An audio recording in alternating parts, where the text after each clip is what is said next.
Ce sapin de Noël est orné de produits recyclés, canettes en aluminium, cartons récupérés et bien d'autres.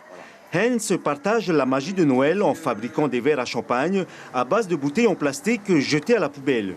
Le principe est simple et rapide. Là, j'ai fait le trou et là, je vais juste insérer, prendre ça pour faire comme joint et ensuite, toujours avec le bouchon, le même bouchon d'origine, là, je vais serrer. Et là, ça va bien coller et ça va pas couler. Une bougie au coco, c'est jouer la carte Made in Fénois avec une matière première 100% locale. Alexandre utilise des matières premières d'origine naturelle pour la réalisation de ces bougies faites à la main, composées de noix de coco, de mèches en coton, des parfums de coco et de cire de soja pour une tenue longue durée et naturelle. J'étais en hôtellerie avant. Suite à la crise, les emplois sont un peu difficiles, donc il fallait se trouver une activité pour continuer à vivre, on va dire. Donc j'ai dit, personne n'a eu l'idée d'utiliser la noix de coco pour faire des bougies.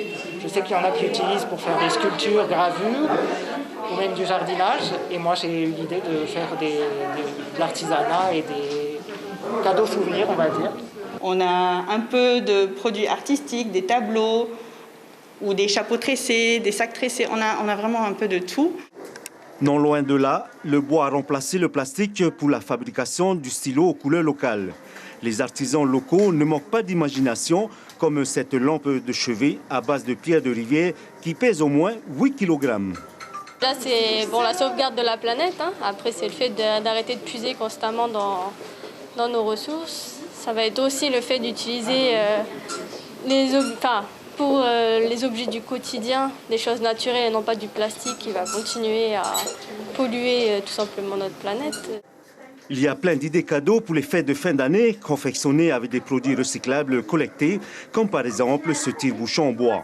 Ils sont nombreux, ces artisans, à se mettre au concept store, des boutiques qui ne vendent que des produits locaux et naturels et qui fleurissent de plus en plus au centre-ville depuis plusieurs mois pour faire face à la Covid-19.